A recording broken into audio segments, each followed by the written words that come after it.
Chapter 14, Subsection 2. October 10th, 1986. Trudy Marie went into toxic anaphylactic shock, which is a reaction to the daily dosages of and chemical poisoning from Benadryl. Her metabolism collapsing, she is facing cardiac arrest. Her conditions are terminal. Tom got her through the attack. He was once military trained in germ warfare during his army days. He massaged her throat and kept her pacing, which triggers the adrenal glands. But in anaphylactic shock, she was choking. She survived the night with Tom, taking care of her, but just barely. The next day, her mother insisted on taking her back to Dr. Lynch.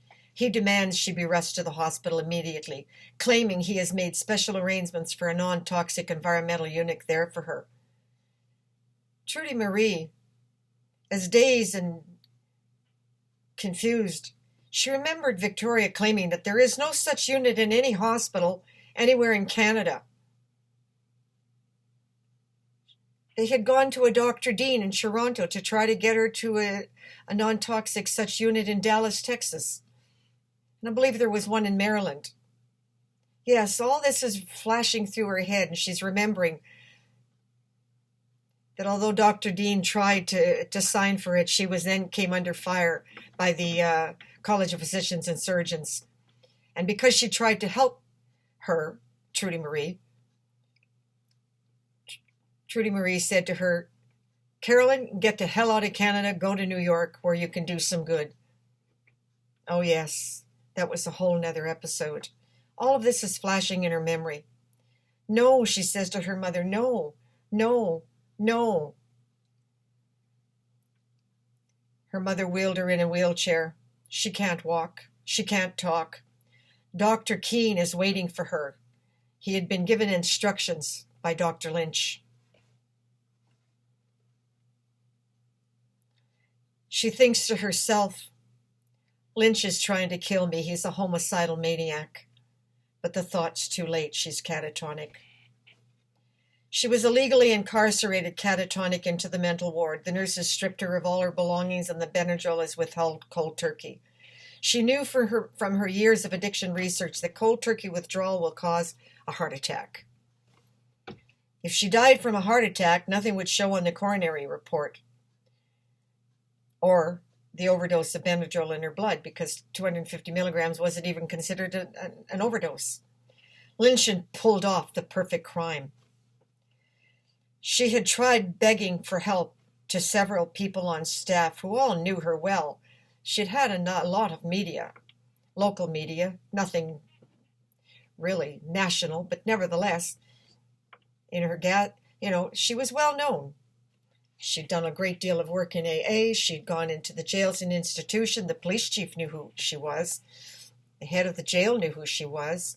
She'd gone to the children's jail to give talks to children. She'd been very active.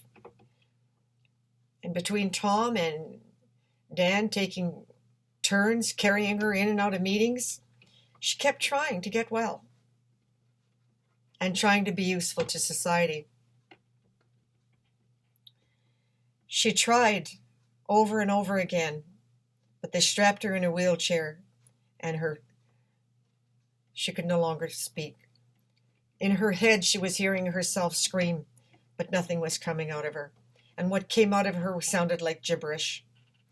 And her medical alert bracelet that said she was chemically hypersensitive and she was not to be given Benadryl as a cure. Yes, there was a doctor. He was the head of the emergency department, Dr. Baudra. The year before, he'd written down in her file how very severely intolerant and allergic she was. He itemized the symptoms of her attacks, crippling paralysis and incoherent speech.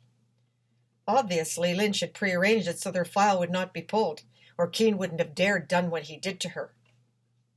As the memory of her arrival at the hospital oscillates in and out, she realized her own mother was helping them kill her. Oh, yes, Bob Temple, the day he died, warned her of her mother. "Your violence of your father you can see," he said, "but your mother will do you the most harm. Get out of Sudbury and don't ever come back. They will try to kill you." Oh, yes, she remembers all that. Betty, who'd once been her best friend, who worked in Emerge on the reception desk, someone she'd known since their modeling days in 1960, who also worked in the emergency department. She tried to tell her, but she didn't believe her. The admitted nurses thought she was crazy, and then one muttered, "Doctor is right." But it was the truth. She knew she had been telling the truth. Doctors were systematically killing their patients, and with the help of an entire medical system. Was it just Canada? Hardly. Yes, Dr. Brian Lynch is trying to murder me to cover up for what he did. She began to sob, desperately trying to sit up, her eyes fixed on the crucifix on the wall, and she tried to figure out how she could prove that she was telling the truth. The light from the hall seemed to sparkle in her eyes. She tried to use it to meditate. If I meditate and focus on the light, perhaps I can bring my heart rate down, slow down the effects of the poisoning, and live through until morning. There must be a way to escape. I'll find a way in the morning, she thought. Focus on the light, she told herself. The light seemed to bore a hole into her eyes as she felt searing pain. Holding the light firmly, she toyed with its beams into the darkness in the room. She heard a patient scream from somewhere. Trudy Marie's thoughts were suddenly fueled by the dim memory of her boyfriend, the great love of her life, Bob Temple, and his ghoulish death in October 1960. His face loomed in the darkness, translucent, stretching off expanse of cheekbones, mouth open, drawing back in a grimace of horror. Another face glares at her, twisted with demonic pleasure. It was Dr. Brian Lynch. Eyes glared at her in ice-cold, callous apathy. It was Dr. Keene. Her mouth hung open in the dark, hears herself screaming, but the air is silent. Stillness of the night, no sound, creeping awareness seeps into her catatonic brain. Her heartbeat began to race, pounding in her ears as the faces zoom in on her, gigantic, distorted faces in the darkness. All of them staring, accusing her. "It's your own damn fault," they seemed to be saying. "You were warned that exposing medical crimes would cost you your life. Now you'll pay the price." Their accusations began to ring in her ears. Then the sounds turned into screams of agony. It was her own voice of anguish she heard.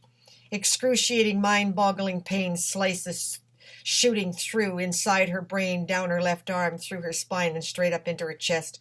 She felt herself sinking. Am I going unconscious? Little did she realize she was already semi-conscious. But all at once the faces of children zoomed by her eyes, millions of children's faces in the dark, moving in on her closer and closer. Their screams echoed throughout the globe, ringing inside her brain louder and louder. As she felt herself losing consciousness, she saw an explosion of light. She felt heat, flames burning inside her body, consuming her very soul. It was true, she thought. Victoria was right. And what about Bob Temple's prophecy the afternoon he died? Was he right? It's all true. She saw in the visions that later that night, he left her to take his motorcycle to go for a drive. That afternoon it had upset him terribly. The visions of him seeing Trudy's future were really very painful. It didn't register with Trudy. It's not that she disbelieved him. It just hadn't sunk in. So he left her with friends at a little house party, and he got in his motorbike, and he drove in the clean air along Bancroft Drive.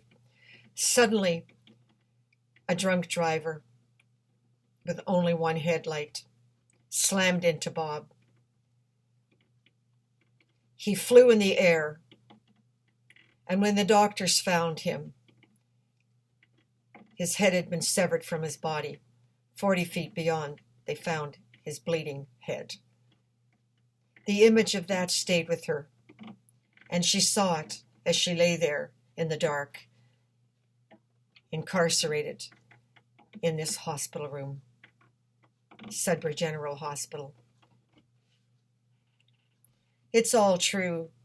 Nightmarish visions danced through the night.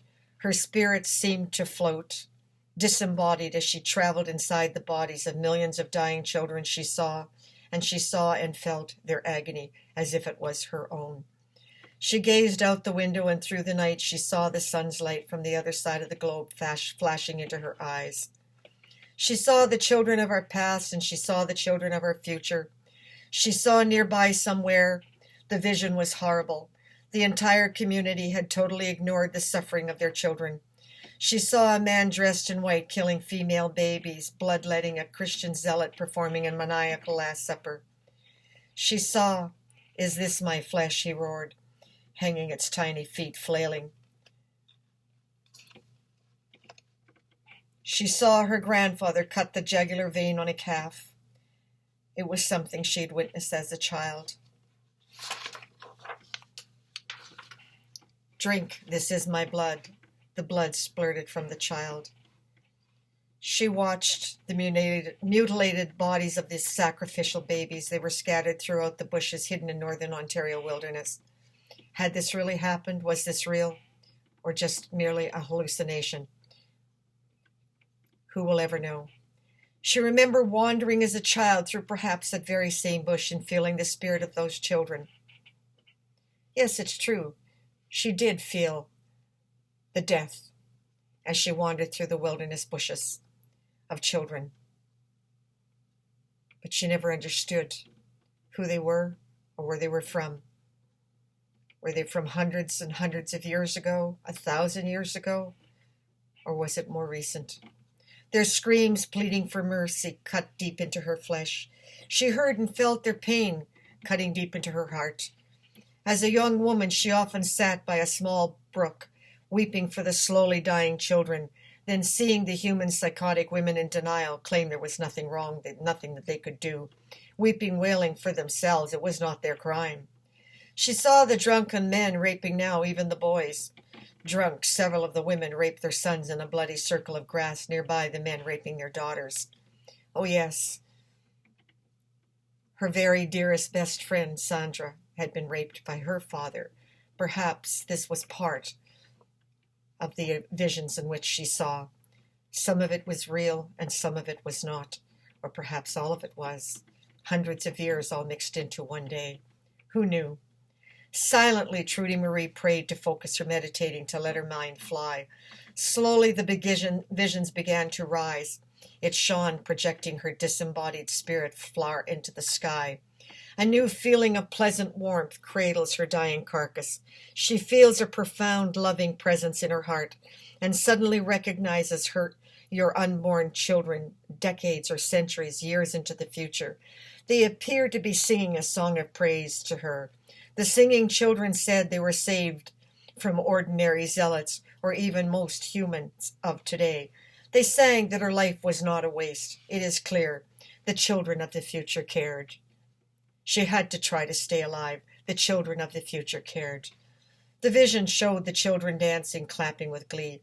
Finally, they were not living with dying. She sees that they had been born free. Perhaps it's true. Her research could make that happen. Perhaps it's true.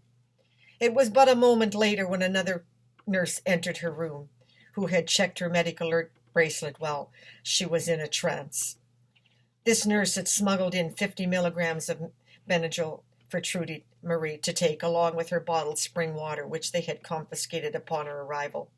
She realized that she couldn't possibly drink the tap water.